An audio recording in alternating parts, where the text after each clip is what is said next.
Ginawa ni Mayor Alan De Castro, inulan ng komento.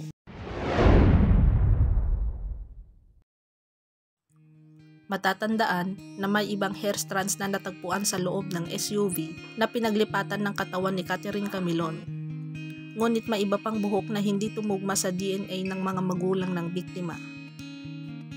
Kaya naman, dahil wala pa rin matibay na ebidensya laban sa hinihinalang suspect, ay ang hair strands na lamang ang isang susi kung kasama ba talaga si Mayor Alan De Castro sa naglipat ng katawan ni Catherine sa SUV. Hindi pa rin makumpirma ng Philippine National Police kung buhay pa nga ba ang nawawalang Miss Grand Philippines 2023 candidate at grade 9 teacher na si Catherine Camilon. Mahigit isang buwan at kalahati na mula nang mawala si Catherine noong October 12, 2023.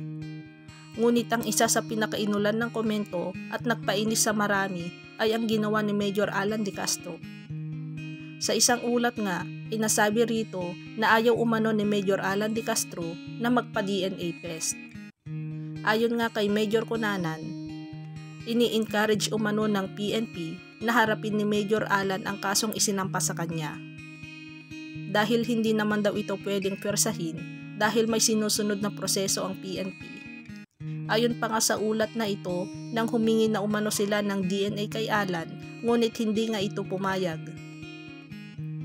Kaya nananawagan ng pulisya na makipagtulungan ito para mahanap si Catherine Camilon. Ayon din sa PNP, hindi pa rin lusot ang mga suspect sa kaso kahit walang nakuhang fingerprints sa abandonadong sasakyan dahil may hair strands pa namang patuloy na ine-examine.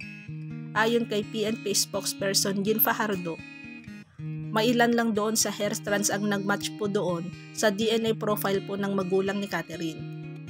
Yung iba po doon ay hindi po nagmatch at ibig sabihin po ay mayroon pong nagmamay-ari ng iba doon sa mga buhok po na na-recover po doon sa loob ng CRV na rin po. Umaasa naman ng kusang kooperasyon ng pulisya mula sa pangunahing suspect na si Mayor Alan De Castro para sa isang DNA test. We want to encourage definitely si Mayor De Castro. Sinabi naman po niya na handa niyang harapin itong kaso na ito and it would be good faith on his part. He can show good faith on his part na handa niyang harapin itong kaso na ito na magpa-DNA test po siya. But hindi natin siya pwersahin dahil kailangan natin dumaan sa proseso. Kaya gaya ng sinabi ko, is it right for the PNP now to request for his DNA while ongoing yung preliminary investigation or kailangan natin antayin na formal pong ma-file yung kaso sa level ng court before we request the court to allow us to get the DNA profile ni Mayor De Castro and possibly to compare po doon sa mga hair strands na na-recover po sa CRV.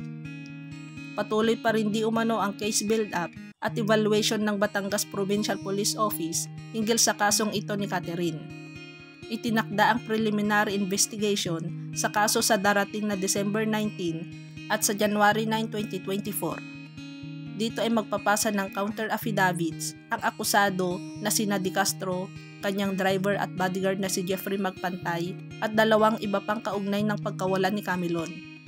Nahaharap sila sa kasong kidnapping at serious illegal detention.